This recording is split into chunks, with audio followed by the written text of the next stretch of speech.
আমি সৌরভ হোসেন, আজকের ভিডিওর হোস্ট। আর আপনারা দেখছেন টেকনিক্যাল শোরভ ইউটিউব চ্যানেল।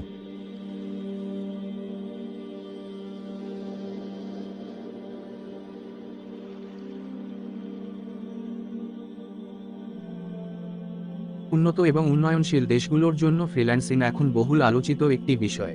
এরকম মানুষের সংখ্যা দিনের পর দিন বেড়েই চলেছে যারা ফ্রিল্যান্সিংকে তাদের জীবিকা হিসেবে নিচ্ছেন। প্রতিযোগিতাও বেড়েই চলেছে আপওয়ার্ক, freelancer.com, ফাইভার প্রভৃতি মার্কেটপ্লেসগুলোতে। বাংলাদেশেও গড়ে উঠেছে স্থানীয় মার্কেটপ্লেস ফ্রিল্যান্সার। এ পর্যায়ে এখানে সফলতা লাভ করতে আপনাকে অবশ্যই অন্যদের থেকে নিজেকে আলাদাভাবে উপস্থাপন করতে হবে। কিন্তু কিভাবে? আজ আমরা সফল ফ্রিল্যান্সার হওয়ার কিছু মূল পয়েন্ট আলোচনা করব। নিজের সম্পর্কে জানা। আউটসোর্সিং ইন্ডাস্ট্রি বা ফ্রিল্যান্সিংয়ে মূলত 3 ধরনের মানুষ দেখা যায়। প্রথম প্রকারের মানুষ ফুল টাইম ফ্রিল্যান্সিং করে। এরা মূলত পেশাদার যারা কিনা ডেস্ক জব পছন্দ করেন না। দ্বিতীয় প্রকারের মানুষ পার্ট টাইম ফ্রিল্যান্সিং করে থাকেন। এরা নির্দিষ্ট পরিমাণ কিন্তু নিয়মিত কাজ করে থাকেন। আর তৃতীয় প্রকারের মানুষ সিদ্ধান্তহীনতায় ভোগেন। এনারা চিন্তা করেন কোন ধরনের কাজ করা ঠিক হবে, ফুল টাইম নাকি পার্ট টাইম কাজ করবেন, এমনকি আদৌ ফ্রিল্যান্সিং করবেন কিনা এরকম দ্বিধায়ও ভুগে থাকেন। এ ধরনের মানুষ আসলেই বিপজ্জনক অবস্থায় আছেন।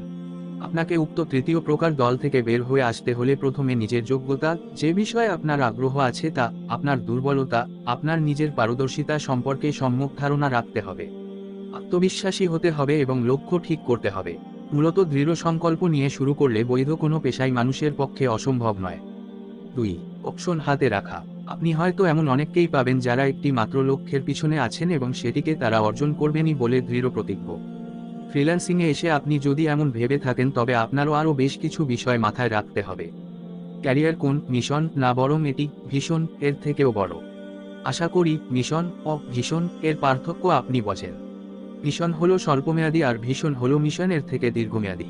যাই হোক, সবসময়ই ব্যাকআপ অপশন রাখা উচিত, কেননা যে কোনো একটি মার্কেটপ্লেস অথবা একজন মাত্র ক্লায়েন্টের উপর নির্ভর করা উচিত নয়। হয়তোবা আপনার বর্তমান ক্লায়েন্ট খুব ভালো, কিন্তু মনে রাখবেন তিনি চিরদিন থাকবেন না। আমাদের অভিজ্ঞতায় এমন লোকও দেখেছি যিনি কিনা শুধুমাত্র কাজের পারিশ্রমিক বাড়ানোর কারণে তার ক্লায়েন্ট হারিয়েছেন। আসলে প্রতিযোগিতাপূর্ণ স্থানে রিস্ক ফ্যাক্টর খুব বেশি। এখানে অনেক কিছুই হতে পারে, যেমন আপনার প্রজেক্টের মেয়াদ শেষ, মার্কেটপ্লেস বন্ধ হতে পারে, আপনার অ্যাকাউন্টে সমস্যা হতে পারে প্রভৃতি।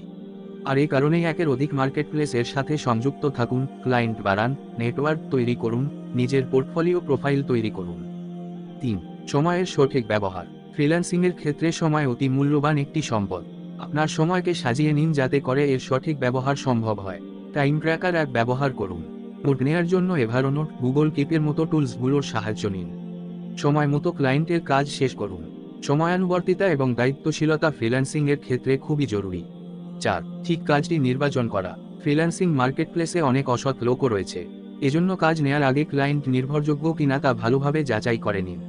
পেমেন্ট মেথড ভেরিফাইড কিনা, ক্লায়েন্টের রেটিং কীরকম আছে, ক্লায়েন্টের ব্যাপারে অন্যদের রিভিউ কি বলে ইত্যাদি খেয়াল করুন।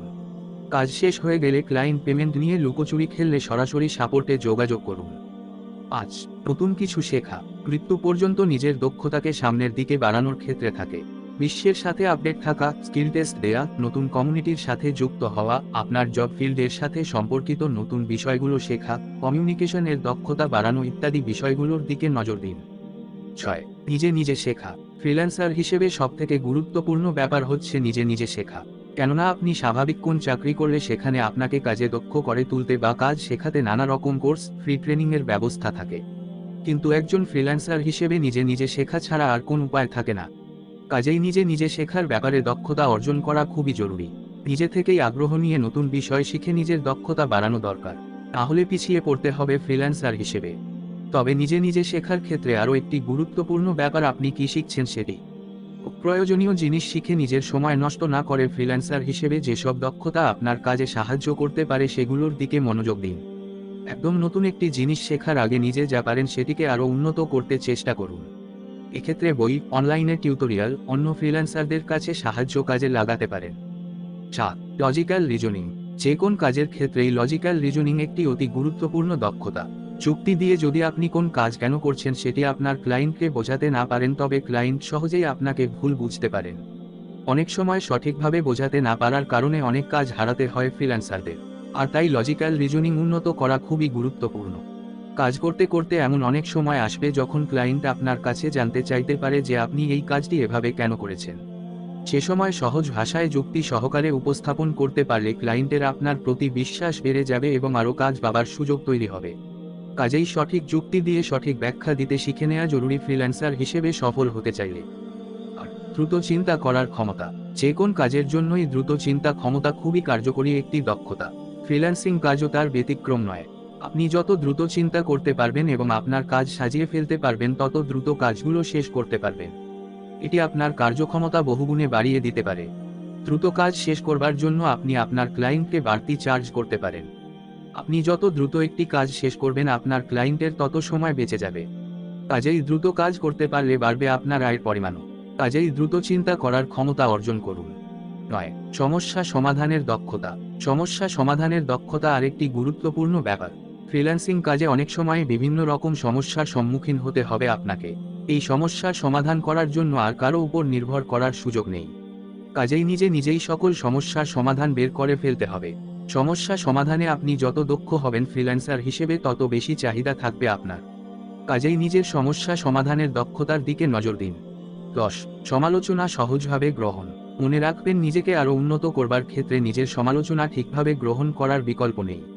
অনেকেই নিজের সমালোচনাকে ভালোভাবে নেন না, কিন্তু সমালোচনা থেকে আপনি নিজের ভুল বুঝতে পারবেন এবং কী করে এই ভুল থেকে বেরিয়ে আসা যায় সেটি নিয়ে ভাবতে পারবেন।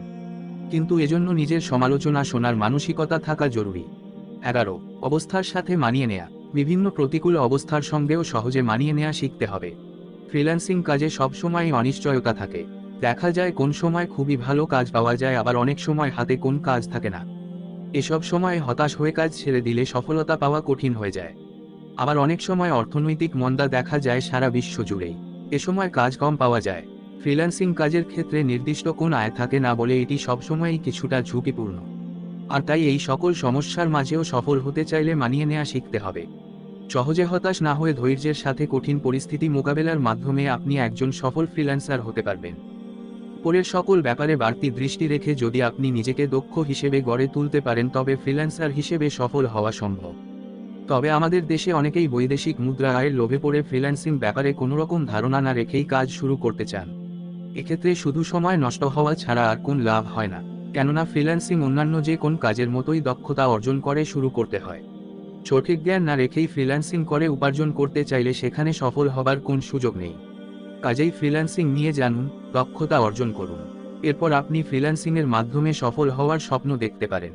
Source unknown. যিনি এই আর্টিকেলটি লিখেছেন তাকে অনেক অনেক ধন্যবাদ।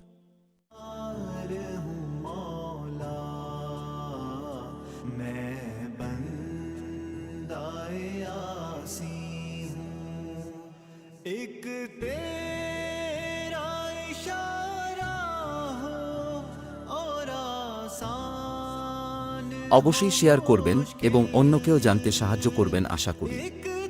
আর হ্যাঁ, আমার চ্যানেলে সাবস্ক্রাইব তো must. Signing out, Showrov Hossain from Technical Showrov YouTube channel.